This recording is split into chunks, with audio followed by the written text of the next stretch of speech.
Hi! Hello అండి. Welcome to Hashka foodie. Chicken fry అంటే ఎక్కువ అన్నంలోకి తక్కువ కర్రీ వేసుకున్న మొత్తం అన్నమంతా కలిసిపోవాలి. ముక్క సాఫ్ట్‌గా ఉండాలి. అంతే కదండీ!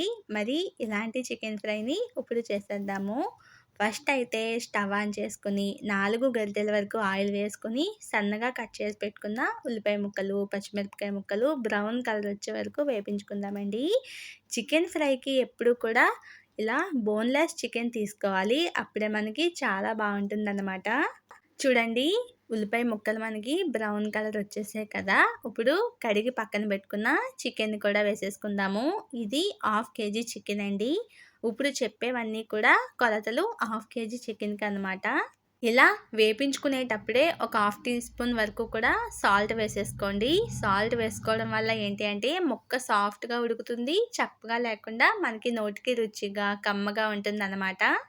చూడండి, చికెన్‌లో వాటర్ అన్నీ కూడా ఎగిరిపోయాయి కదండీ! ఇప్పుడు ఫ్రెష్‌గా అప్పటికప్పుడు దంచి పెట్టుకున్న అల్లం వెల్లుల్లి పేస్ట్‌ని వేసుకుందాము. ఇలా వేసుకోవడం వల్ల ఏంటి అంటే మంచి ఫ్లేవర్ ఉంటుందండి.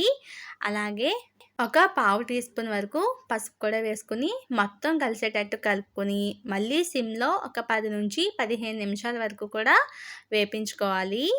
ఈ చికెన్ ఫ్రై పులావ్‌లోకి చాలా బావుంటుందండి. చూడండి, మనకి ఆల్మోస్ట్ నీళ్ళన్నీ కూడా ఎగిరిపోయి మంచి ఫ్లేవర్ అయితే వస్తుందనమాట.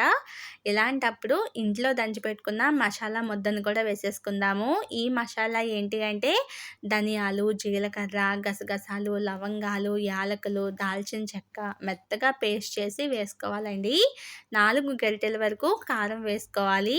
చూడండి, ఇప్పుడే మంచి కలర్‌ఫుల్‌గా ఉంది కదా! ఇలా మసాలా, కారం వేసిన తర్వాత ఒక 5 నిమిషాలు సిమ్‌లో ఉడికించుకుంటే సరిపోతుందండి. చూడండి, బాగా వేగిపోయింది. ఇప్పుడు స్టవ్ ఆపేసుకుందాము.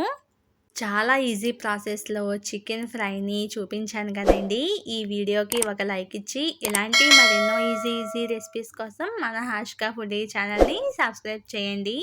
ఈ వీడియోని మీ ఫ్రెండ్స్‌తో, రిలేటివ్స్‌తో షేర్ చేసుకోవడం మాత్రం మర్చిపోకండి. ఓకే అండి. నెక్స్ట్ వీడియోలో కలుద్దాం. బాయ్.